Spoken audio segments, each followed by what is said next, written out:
now, here's Scott Peterson's story, Death and Taxes. I told him that it'd probably be between 10 and 11 o'clock. And, good, because it's not 11 yet.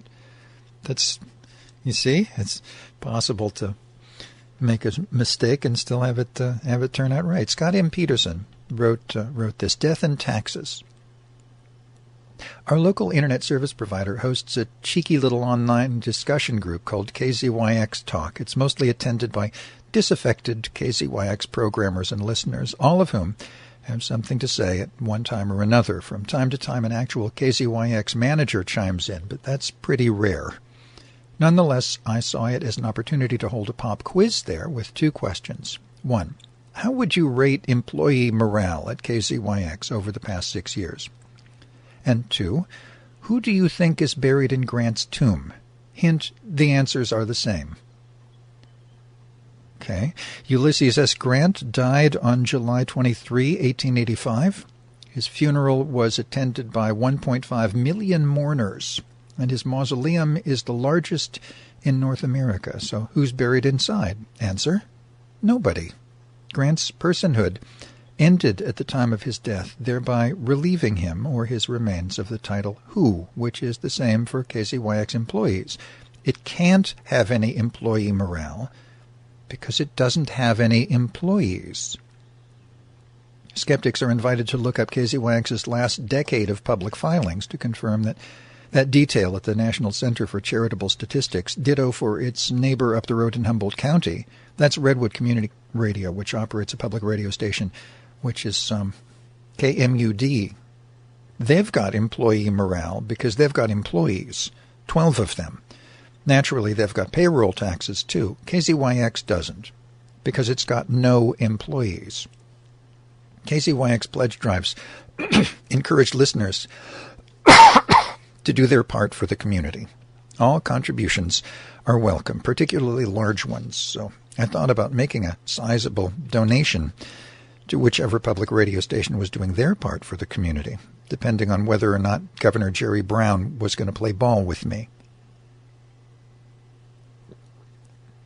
Luke Brown works as the special assistant for appointments at the California Department of Industrial Relations, so I gave him a ring to get an appointment with a media representative. In advance, I gave him 5 question areas. Does the state of California take employee misclassification seriously? What does it take to initiate a complaint? How long does it take to process a complaint? Is it possible for the public to track such a complaint? Is there a reward? Wasting no time, Mr. Brown landed me a meeting with California State Labor Commissioner Julie Sue. Since Luke's email address is public, I figured it wouldn't hurt to shoot him a link to a draft of my article so he and his boss could see where this was headed. My goal was to get something called a public determination ruling from Commissioner Sue on both public radio stations. If station employees were determined to be independent contractors, I could save KMUD at least $25,000 a year. If not, that could mean a boost to the local economy, where KZYX would be obliged to reclassify its people as employees and then start paying taxes on them, like KMUD does. If I was eligible for any reward, it'd go to the entity who had got it right. KZYX had employees once upon a time. Back in 2010, there were 7 of them, but filings going back to 2000 show they've never coughed up payroll taxes.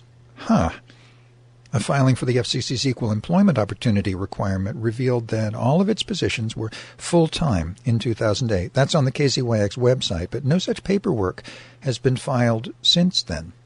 A KZYX budget dated June 29, 2016 shows they anticipated $18,554 in payroll taxes for that year, but the Form 990 for that year reveals that nothing in that category was ever paid. Mens rea, R-E-A, is Latin for guilty mind. Those who conceal things for extended periods of time tend to implicate themselves for intentional misconduct, especially when it comes to tax obligations. That brand of BS can incur penalties of up to $25,000 per violation In KZYX's case, it can be seen, or at least interpreted, from its annual filings, which for the past 7 years running have been hidden from its governing board with some very specific language. No review of the Form 990 was or will be conducted by the governing board. End quote. The silver lining in that cloud is this. Any bad juju doesn't necessarily fall on the shoulders of KZYX because its governing members couldn't see what was going on. It's more likely to fall on the person responsible for that language, which in this case was John Mackenzie Coate, date of birth January 17, 1951, whose signature first appeared on those forms. If Mr. Coate can't foot any such bill, then individual trustees are likely to get one. In any case, the probability of that dumbass Form 990 policy continuing drops to zero, and the likelihood of KZYX being, or should I say becoming, a good community member increases. But there are no guarantees of that. So I decided to hold my thunder until speaking with Commissioner Sue. Luke Brown called me right on the button and introduced me to Commissioner Sue. Her agency does take employee misclassification seriously. Complaints are normally filed by employees, but also by the Bureau of Field Enforcement. They're authorized to conduct surprise inspections at any place in California, including KZYX. The time to process a complaint varies. Slam dunks can be over in a matter of days. Detailed investigations can take months.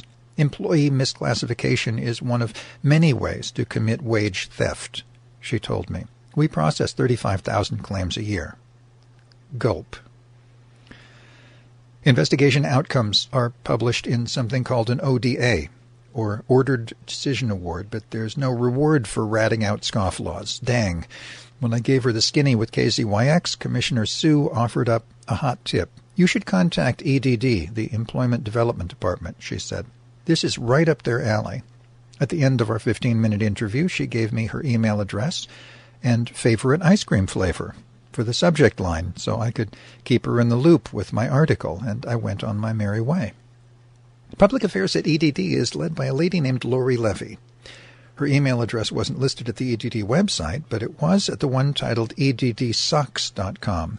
I hope it didn't suck for KZYX, so I shot her an email titled Media Inquiry, Commissioner Sue Referral, and checked my watch, then hit the send button at 12:15 a.m. on August 17, 2017. 2 minutes later, my phone rang. It was Alberto Larios from EDD who wanted more information about my inquiry, so I sent him a link to my article in progress under his favorite ice cream flavor, pistachio, with a copy to Miss Levy, and then checked my watch again. By then it was 11 a.m. 5 minutes later, I got a return email from my new best friend, Alberto Larios. As it turns out, he's the information officer over yonder at EDD. Perfect. He asked if my article's going to be published in the Anderson Valley Advertiser, which I confirmed, but I hadn't told him that in my email. At any rate, I guess the word was out in Sacramento. The world-famous Anderson Valley Advertiser was on top of a story, and EDD was in the spotlight. I noticed that Alberto's email was copied to a fellow named Kevin Calori. His name had turned up on a 2011 press release about then-recent layoffs in, wait for it, Mendocino County. According to the presser, 142 workers had lost their jobs, quote, when many local businesses in Mendocino County closed or downsized, so putting so-called independent contractors back on the KZYX payroll could recover 7 of those lost jobs, maybe even more, giving Calori a real dog in the fight, so to speak. It's a couple of minutes after 11 o'clock. You turn to KNYOLP in Fort Bragg, and I'm reading you an article by Scott Peterson titled Death and Taxes. To continue. One argument could be made that it was a simple variation in accounting. Different accountants use different methods to produce the figures found on Form 990, so I fired up my time machine to see who the tax preparer was when this all started. You can see it, too, at the National Center for Charitable Statistics. The 2008 Form 990 for Redwood Community Radio indicates that a fellow named Frank X. Glugler, Gloeggler, Glugler, prepared it for KMUD, The 2008 Form 990 for Mendocino County Public Broadcasting reveals the same darned preparer for KZYX. Both nonprofits are reported to be on the accrual accounting method as well, as opposed to cash, which pretty much tosses both arguments out the window. Oddly enough, Glugler's signature vanished from KZYX's Form 990s after 2010. That coincides perfectly with the disappearance of KZYX's employees, not to mention 6 figures in payroll taxes. Glugler's name is on 6 years' worth of KZYX's filings since then, but not his signature.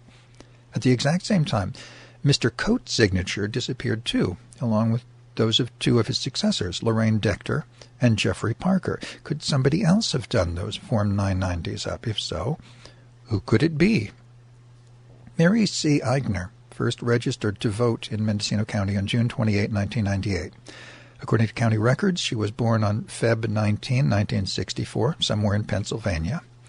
Eigner turned up at KZYX with Coate before 2008. Oh, she was there long before that.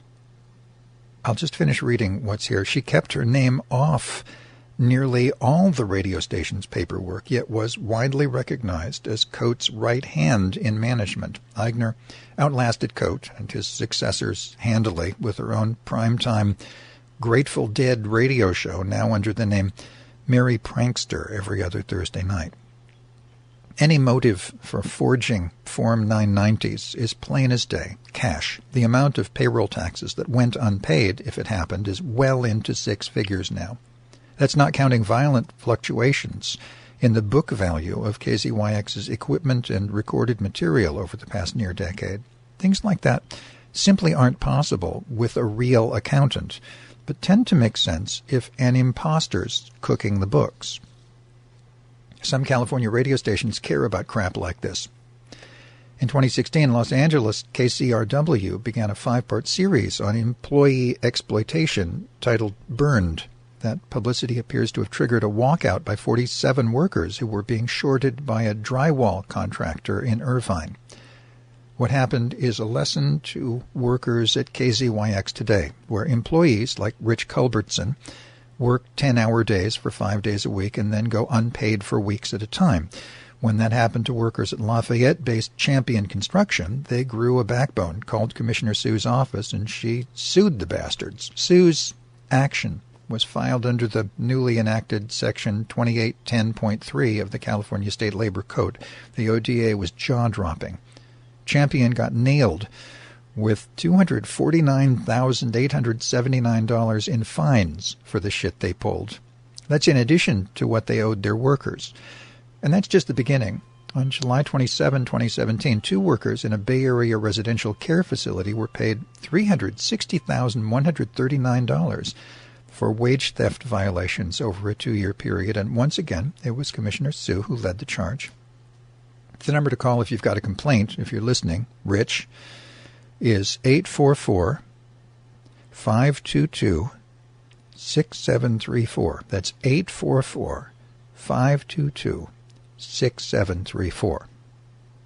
My deadline for this article was 5 p.m. Pacific Time on August 18, 2017. Alberto from EDD had promised me a response by then, so I figured everything would be hunky-dory. But just in case, I decided to take a second look at the EDDsucks.com website to see how others had fared. I counted 25 pages of complaints so far this year from people who hadn't done so hot, but none of them said anything about working for the AVA, nor did they mention my secret weapon, Alberto. Thus, I cooled my jets and waited. Well, thumb twiddling just isn't my bag. The EDDsucks.com website didn't have any contact info on it. That certainly doesn't bode well for the registrant, who didn't put his/her name on the domain registration at whois.com. But he or she did leave a phone number. In Panama, being a telemarketer for some time, I know better. That area code happens to be for Panama City, Florida, 507-836-5503. Panama City, Florida. Not Panama. So maybe it was an innocent mistake. So I skip-traced the number through Manta to a business called Jumpstarter Expert, which just got started in 2015 down in the Sunshine State. The owner is listed as a fellow named Jack Freeman. Aha! Then I tracked him down to voter ID 1192-35716 and got a bingo. Jack Leslie Freeman, Jr. was born on October 4, 1955. At least according to the Florida Secretary of State. He registered there on November 10, 2011. That matches the background on the EDDSucks.com website, where the registrant reported bad experiences with the California Employment Development Department in 2009-2010. Freeman's reported occupation, quote, I am an electrician, also fits neatly with the name of his business, which is Jumpstarter Expert. The only thing left to do was drop him an email at freemanjack55@yahoo.com and wait for him to respond. Tick, tick, tick. 1 hour later, at 11 a.m. Pacific time, I still hadn't heard back, so I decided to give him a call. Mr. Freeman doesn't make that easy. There's no phone listed on his website, but there is on the one at Manta. That's 507-836-5503. When I called that number the first time, I got a busy signal. Second time, I got a message saying it was disconnected. That prompted me to run a second skip trace. Pay dirt doesn't get any better than what I found on Jack Leslie Freeman, Jr. According to a complaint from Scam Buster, it's Freeman's phone number that's behind scam after scam. But Mr. Buster turned up another email address, so I copied my first email to the one at smithjames703@gmail.com. Crickets, prompting me to get one last look at Mr. Freeman's online reputation.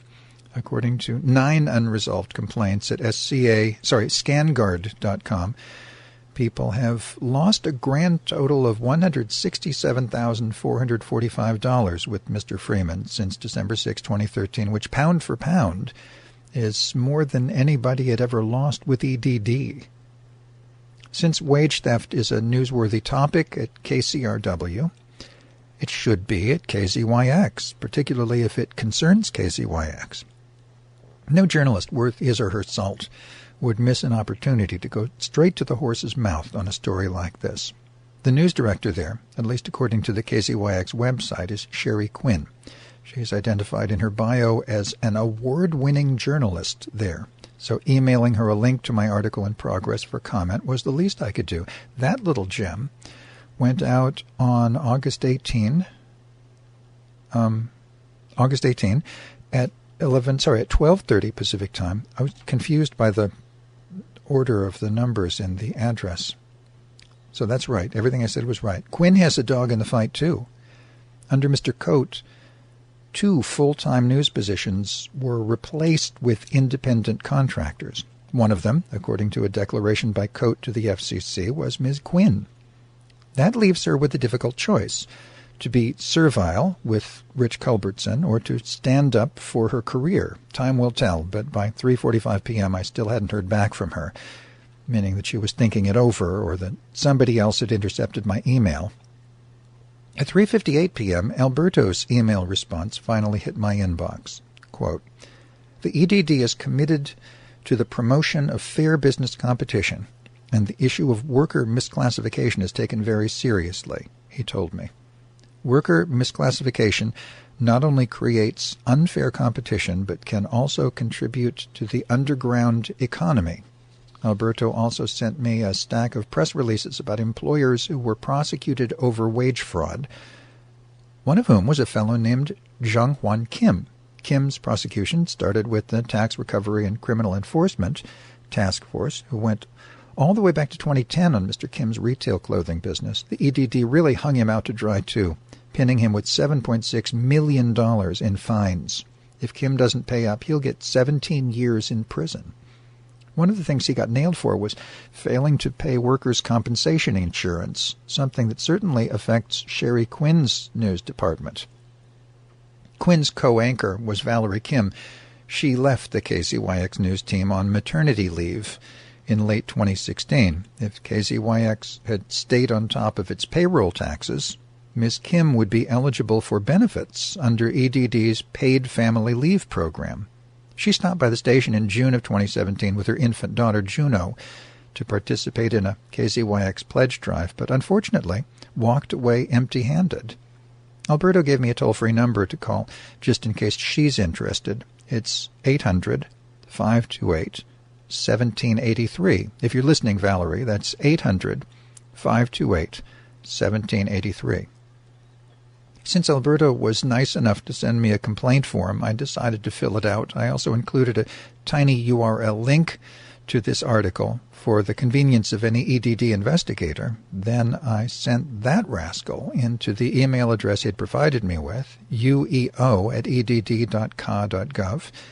and waited for the results. As soon as something happens, I'll let you know.